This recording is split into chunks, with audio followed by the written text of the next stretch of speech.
అందరికీ జేబీఎం. నేను Rajesh Mahasena. Welcome to Mahasena media. ఈ దువ్వాడగడి మ్యాటర్లో మన సజ్జల సార్ హస్తం కూడా ఉందట. Sajjala sir settlement చేసేటండి.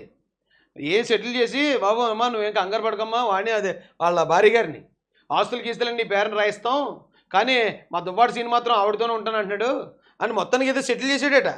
ఆస్తులన్నీ భార్య కూతురు పేరు మీద రాయిస్తానని హామీ, టికెట్ ఇస్తామని బుజ్జగింపులు, ఎన్నికల సమయంలో జగన్ సర్వేలతో తారుమారు, వాణికి బలం లేదంటూ శ్రీనివాస్కి మళ్ళీ టికెట్, అప్పటికప్పుడు మళ్ళీ ఈవిని మళ్ళీ మోసం చేశారు.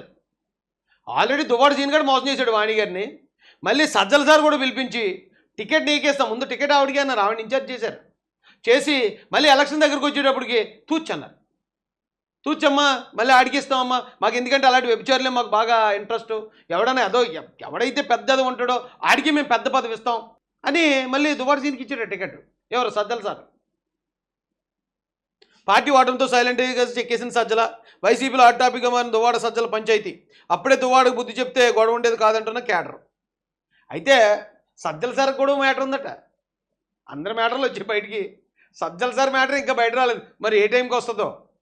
సజ్జల సార్ ఆశీస్సులతో చాలా మంచి మంచి పదవులు పొందిన వాళ్ళు అవో చాలా మ్యాటర్ ఉందటండి సజ్జల సార్ కూడా. సజ్జల సార్ కూడా గుండె ఇలాగలా కొట్టుకుంటూ ఉంటుంది. ఓ నీ అమ్మ, మొత్తం అందరి భాగవతాలు ఓపెన్ అయిపోయి నా భాగవతం ఎప్పుడు ఓపెన్ అవుద్దా అని చెప్పి పాపం అది అసలు బయటే కనపడతలేదట. మీరు గతంలో చూడండి, ఏదన్నా చేమ చిట్టుకుమంటే మనోడు వచ్చి ప్రెస్ మీట్ పెట్టేవాడు. హోమ్ డిపార్ట్మెంట్కి సంబంధించి మనోడే ప్రెస్ మీటు, రెవెన్యూకి సంబంధించి ఇతనే ప్రెస్ మీటు, ఎడ్యుకేషన్కి సంబంధించి ఇతనే ప్రెస్ మీట్లు, అన్ని ప్రెస్ మీట్లు పెట్టే సజ్జల సార్ ఇప్పుడు ఎక్కడ కనపడతలేదు. ఎందుకు అనుకుంటున్నారు? మనోడికి కూడా మ్యాటర్ ఉందట. ఆ మ్యాటర్కి సంబంధించిన ఆధారాలు ఎప్పుడు బయటపడతాయా అని గుండె అరచేతుల్లో పెట్టుకుని మనోడు బతుకుతున్నాడని ఇండస్ట్రీలో టాక్ ఉందండి. అయితే చాలామందికి తెలుసు, అప్పట్లోనే చాలా పుకార్లు షికారులు చేసాయి. లేదు సజ్జల సార్కి ఎలాగెలాగంటే అప్పుడు మేము నమ్మలేదండి.